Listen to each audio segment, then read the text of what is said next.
De l'Évangile de Jésus-Christ selon saint Jean. Ils se saisirent de Jésus, et lui-même, portant sa croix, sortit en direction du lieu dit le crâne ou calvaire, qui se dit en hébreu Golgotha. C'est là qu'ils le crucifièrent, et deux autres avec lui, un de chaque côté, et Jésus au milieu.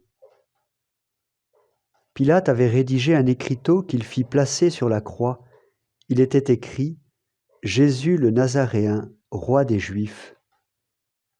Beaucoup de Juifs lurent cet écriteau, parce que l'endroit où l'on avait crucifié Jésus était proche de la ville, et que c'était écrit en hébreu, en latin et en grec. Alors les grands prêtres des Juifs dirent à Pilate, « N'écris pas roi des Juifs, mais cet homme a dit, je suis le roi des Juifs. » Pilate répondit, « Ce que j'ai écrit, je l'ai écrit. » Quand les soldats eurent crucifié Jésus, ils prirent ses habits. Ils en firent 4 parts, une pour chaque soldat. Ils prirent aussi la tunique. C'était une tunique sans couture, tissée tout d'une pièce, de haut en bas. Alors ils se dirent entre eux, « Ne la déchirons pas, désignons par le sort celui qui l'aura. » Ainsi s'accomplissait la parole de l'Écriture, « Ils se sont partagés mes habits, ils ont tiré au sort mon vêtement. » C'est bien ce que firent les soldats. Or, près de la croix de Jésus se tenait sa mère et la sœur de sa mère, Marie, femme de Cléophas, et Marie-Madeleine.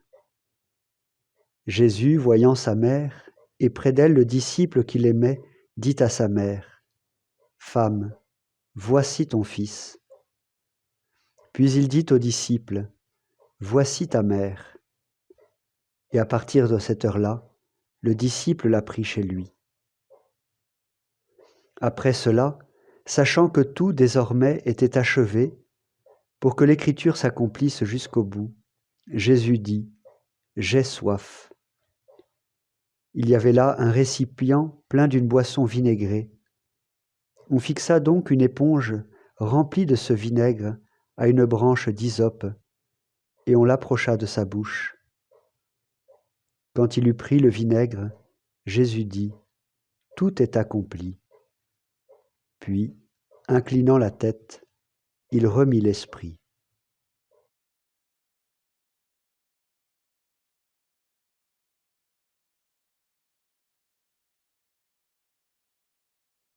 Les dernières paroles d'un condamné à mort ou de toute personne qui va mourir sont souvent les plus importantes, les plus lourdes de signification, de transmission. Dans cet extrait de la Passion selon saint Jean, Jésus nous livre 3 paroles. La première est adressée à ceux qu'il a aimés par-dessus tout durant sa vie terrestre et qui sont au pied de la croix, qui le voient en train d'agoniser et qui n'ont pas fui. Sa mère et le disciple qu'il aimait, dont on ne connaît pas le nom. Femme, voici ton fils.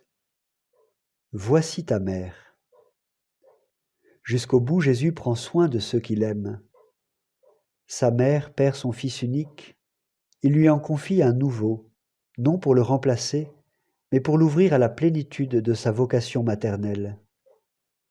Marie est mère, non seulement du Christ Sauveur, mais aussi de toute l'humanité sauvée, elle qui est la première bénéficiaire du salut. Au pied de la croix, la maternité de Marie est révélée dans toute sa plénitude. Le projet de Dieu, la volonté de Dieu s'accomplit. Marie est la mère universelle, celle par qui tout homme qui veut connaître le Fils unique du Père doit passer. C'est pour cela que la prière du chapelet est si précieuse pour nous. Par cette prière, nous contemplons avec les yeux de la mère le Fils.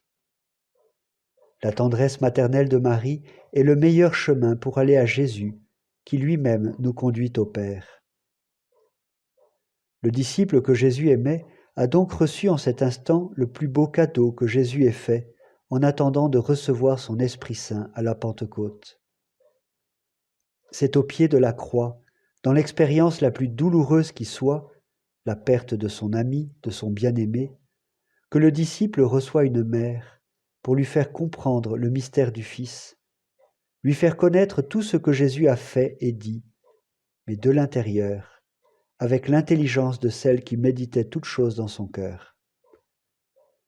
La présence de Marie n'enlève pas sa souffrance, ni la nôtre, pas plus qu'elle n'a enlevé la souffrance de Jésus, mais elle en atténue la violence par sa présence discrète, si tendre et si douce.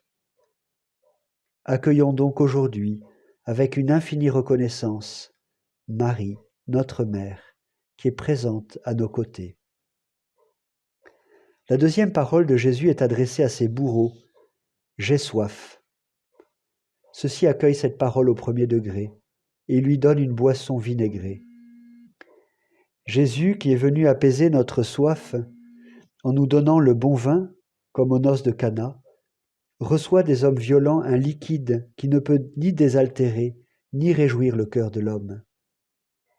Mais de même que Jésus est venu transformer l'eau plate de nos ritualismes et de nos rigidités morales en bon vin des noces, de même il vient transformer le vinaigre de nos violences et de nos aigreurs en sang de la nouvelle alliance.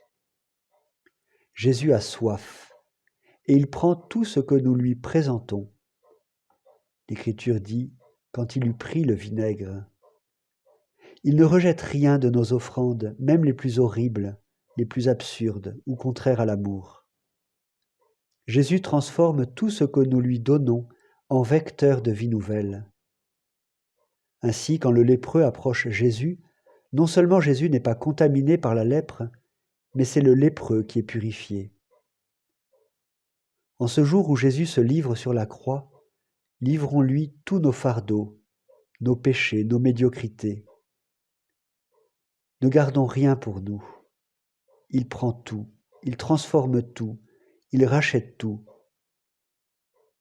Il est capable de transformer un instrument de supplice abominable comme la croix en arbre de vie nouvelle.